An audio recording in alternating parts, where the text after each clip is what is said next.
We'd been together since we were teenagers, 20 years now, with 15 of those as a married couple. And as parents to two incredible kids, 12 and 14, we'd built a life that was full but exhausting. Every ounce of energy went toward giving them everything they needed: schoolwork, sports, clubs, and every activity that kept them growing and happy. It was worth every bit, but the weight of it all had worn us down. As the years passed, I felt a shift, something silent, but it was there. The love we had once been so sure of had started to feel faded. For the past 3 years, it seemed like each day was just another rung on a ladder that took us further from each other. Gone were the easy conversations, the touches and moments that used to define us. It was as if we were floating side by side, but not really together, like two strangers coexisting under one roof. Our home, once filled with laughter and connection, now felt as hollow as our marriage had become. Despite trying therapy, despite our efforts to reconnect, we were more like roommates than lovers, just co-parents to our children, sharing a house but not a life. The change was slow but steady, an erosion of what we'd once been. The hardest part was seeing her change, too. She didn't look at me with that warmth anymore. We'd gone from laughter and closeness to a rigid silence. One night, she finally admitted something that hit me harder than I'd expected. She told me, almost hesitantly, that she no longer saw me as her husband, but only as a friend. A friend. That word cut deeper than any insult because it meant we'd lost the love that made us us. She said she cared for me, but it wasn't the kind of love that wanted closeness or affection. It was a friendship, nothing more. Hearing her say it felt like a blow to the chest. She couldn't say why her feelings had changed, she could only tell me that she didn't want what we used to have. The realization hit me hard. I was living in a marriage where my own wife didn't see me as her partner anymore. I felt invisible in my own home, like all I was to her was a friend, a co-parent, a warm body in a shared space. And I had no idea how to get that love back. After her confession, I spent days trying to make sense of it, questioning everything I thought I knew about our marriage. She said she saw me as a friend, but that wasn't enough for me. I wanted to know why. How could the love that kept us together for years just disappear? When I asked her what had changed, her only answer was, "I don't know." She mentioned feeling a vague resentment toward me, but she couldn't explain where it came from or what had triggered it. I was desperate for any insight, any reason to hold on to hope. Instead, her answer left me feeling like I was reaching for a lifeline that wasn't there. I started wondering if it was me, if there was something about who I'd become that had turned her away. So one evening, I asked her if there was anything she found unappealing about me, anything that pushed her further into this cold distance. Her only response was another helpless "I don't know." That answer left me emptier than ever, because without a reason, without something specific, I felt completely powerless to fix it. I was standing in front of the woman I'd built my life around, and she couldn't even tell me why she didn't want me anymore. I was grappling with a painful truth. My marriage had become a place where I felt more like a financial contributor and a parent than a husband. She still said she loved me, but it was clear that whatever love she had was no longer the kind that included romance or intimacy. Even more heartbreaking was her admission that, on the rare occasions she did consider intimacy, it was only possible if she'd had a drink or two first. That admission stung. I didn't want our connection to rely on her needing an altered state just to be close to me. I made it clear that I wouldn't be comfortable with that. I wasn't going to force us into an intimacy that wasn't real. Her response was surprising. She seemed even more distant after that, as though my refusal had somehow pushed us even further apart. No matter what I tried, it was like she'd already made up her mind to keep me at a distance. I was left wondering if this was my life now, spending every day with the person I loved most in the world, knowing I was barely even a part of hers. Eventually, I reached a breaking point. I'd spent weeks feeling helpless, constantly questioning myself, wondering what I could possibly do to bring back the marriage we once had. But all I ever got from her were vague answers and empty reassurances that only seemed to deepen the distance between us. So, I decided it was time to make a change, a real, deliberate change. In our next therapy session, I laid out my thoughts plainly. I told her I loved her more than anything, but I couldn't just exist as her friend or a convenient co-parent. I didn't want a life where I was reduced to being a roommate with a shared responsibility for the kids. And if that was all she wanted, then I would do something I'd never thought possible. I would start focusing on myself alone. I'd read about the 180 approach, a strategy where you essentially detach, focusing on your own well-being and shifting away from trying to fix the relationship. I told her that if she wasn't going to work with me to rebuild our marriage, then I'd adopt this approach. I wouldn't keep trying to engage her emotionally or meet her needs if she wasn't willing to meet mine. Instead, I'd focus on my own happiness, creating a life that didn't revolve around waiting for her to want me again. She didn't say much as I explained my decision, but I could tell by the look in her eyes that it struck a nerve.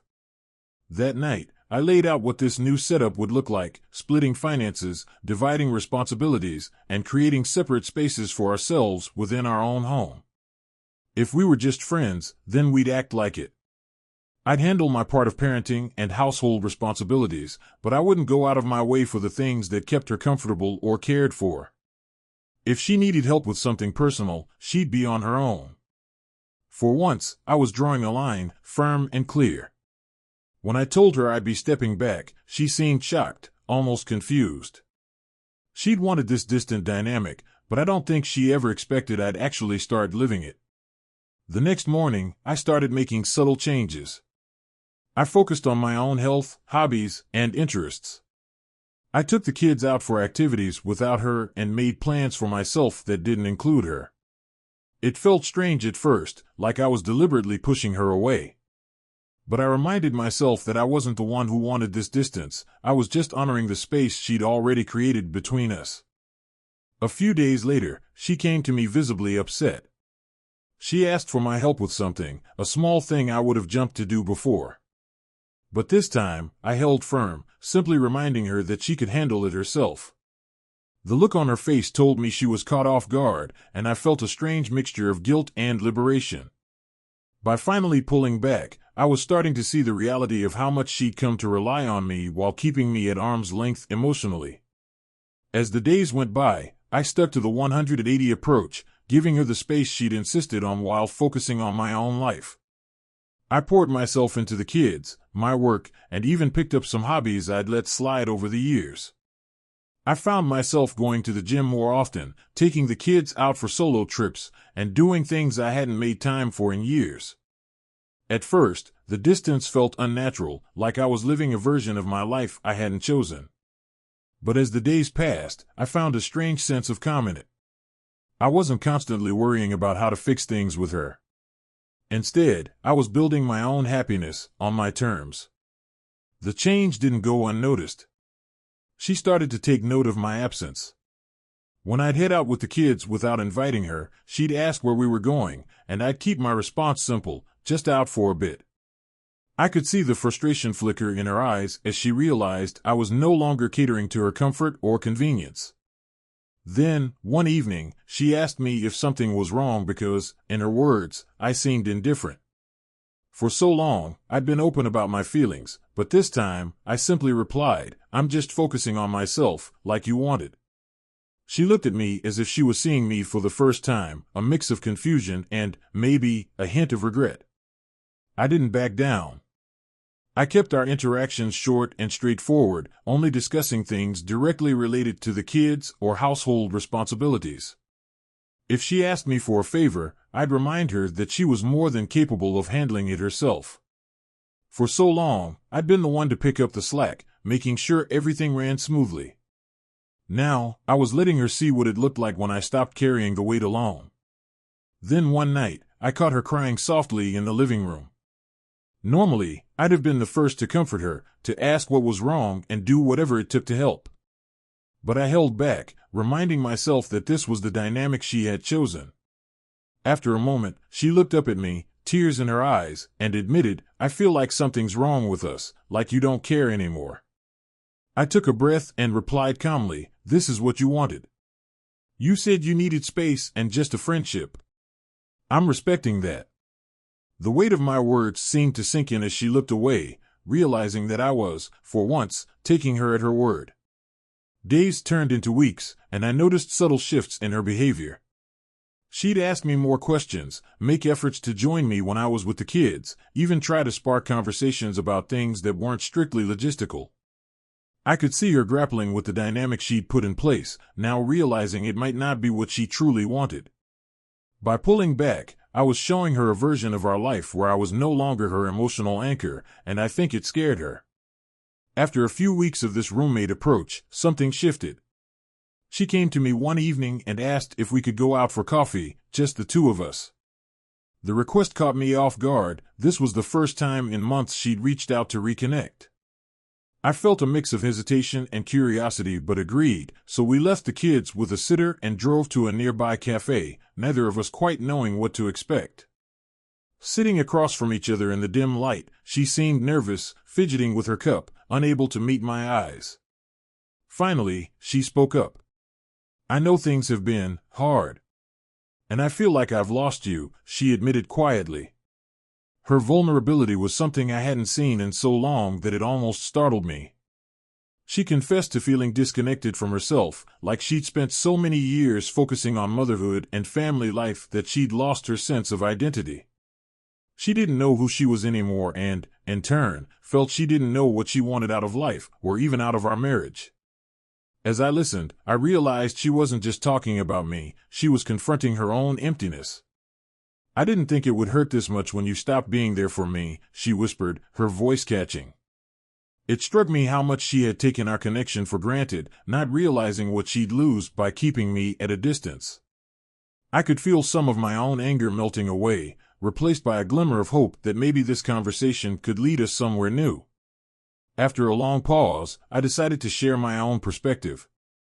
I explained how hard it had been watching her turn away from me and how, out of self-preservation, I'd decided to stop chasing after her. I told her how much I missed our connection, but that I couldn't keep pouring into something that left me empty in return. She listened intently, tears welling up as I laid everything bare. By the end of the night, we made a mutual agreement. We'd each focus on finding our own happiness and identity outside of the marriage, working on ourselves individually but with the shared goal of rediscovering who we were together. And we'd set a timeline, a full year from now, by Memorial Day, to decide if we could rekindle what we'd once had or if we'd need to part ways. As we drove home, the atmosphere felt lighter, hopeful even, as though we'd finally stopped drifting and started moving in the same direction. For the first time in a long time, I felt that maybe, just maybe, there was a chance to rebuild.